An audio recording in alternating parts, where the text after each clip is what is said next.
In its 14th year, Arts Beats and Eats took over downtown Royal Oak over Labor Day weekend.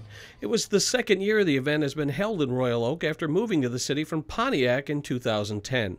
We caught up with event producer John Witz, who told us several improvements have been made since last year's event, including more space to accommodate the tremendous turnout.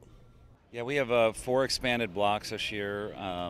So our big improvement, we've added 13 restaurants, so we're up to 68. The Royal Oak Music Theater allows us 80,000 square feet of space there. So we really wanted to answer the bell of folks who thought it might be a little bit too crowded last year. So that's the big change, is more space. 160 artists were on hand, selected from over 800 applicants. 68 restaurants offered up everything from barbecue to snow cones, and 210 bands performed on 11 stages throughout the holiday weekend, representing national as well as local acts. Witz told us that for the most part, it seems Royal Oak residents have come to embrace Arts Beats and Eats. You know, without question, for sure there's some inconvenience to a few of the downtown businesses, but the majority of folks, reap the benefits of millions of dollars of impact, bars, restaurants, retail shops. The residents, seem to love it. They're out in full force with their families and, as couples and in evening to watch the concerts. The energy and support from Royal Oak's been great. I went to 3 City Commission meetings after the festival last year, didn't hear one complaint, lots of compliments, and we're so glad to be in Royal Oak. The people of Royal Oak have been supportive, and we work hard on our communication. There's good parking plans in place. Even though a few people got upset with tickets last year, the whole idea of the plan was to protect the residents and the homeowners in Royal Oak so that our customers didn't park in front of their house, so they had a place to park. So our communication's been good, and I think people in the city have really enjoyed themselves here. Of the 160 artists, many came from other parts of the country, and some came from outside of the U.S., giving the arts portion of the event an international flavor. Of those we talked to, the artists told us they were excited to take part in the event, some for the very first time. Others have been attending the show for years. Lance Taylor of Batavia, New York, was a last-moment fill-in following a cancellation. We had originally applied and had not gotten in initially. And so we knew that it was a good show and we wanted to be here. So we were very excited when the call came. Well, having sold 3 pieces early today, great community. So, the people seem very knowledgeable and very appreciative as well. I've heard this show is a great show from by its reputation. It got me here.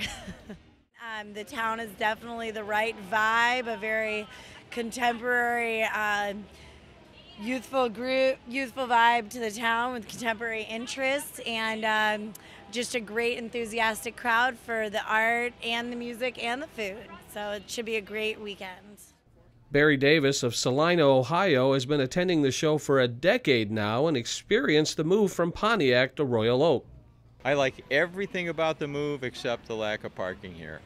The parking's a problem, but it was a good move. I like the transition to Royal Oak. Royal Oak's got all the great restaurants and a little more appreciation for the art.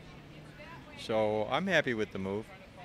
Many of the restaurants taking part in the event were located in Royal Oak, and if the crowds didn't come to the restaurant, they brought the food to the crowds. Now that it's in Royal Oak, it's a good city to put it into, so to get the name out a little bit, It's busy, so you tend to get more business here than you do at the restaurant anyways, so. Well, it's a huge shot in the arm for everybody around here. We all know that everyone's going through hard times right now, but it's definitely a boost, and it's more work. Everyone's happy, and it's a good time. So we're glad it came down here, and everything it turns out really well, and everyone's really friendly and nice down here. So we're all pretty happy. Many of the people seen wandering throughout the event sported volunteer T-shirts, helping to make Arts Beats and Eats possible.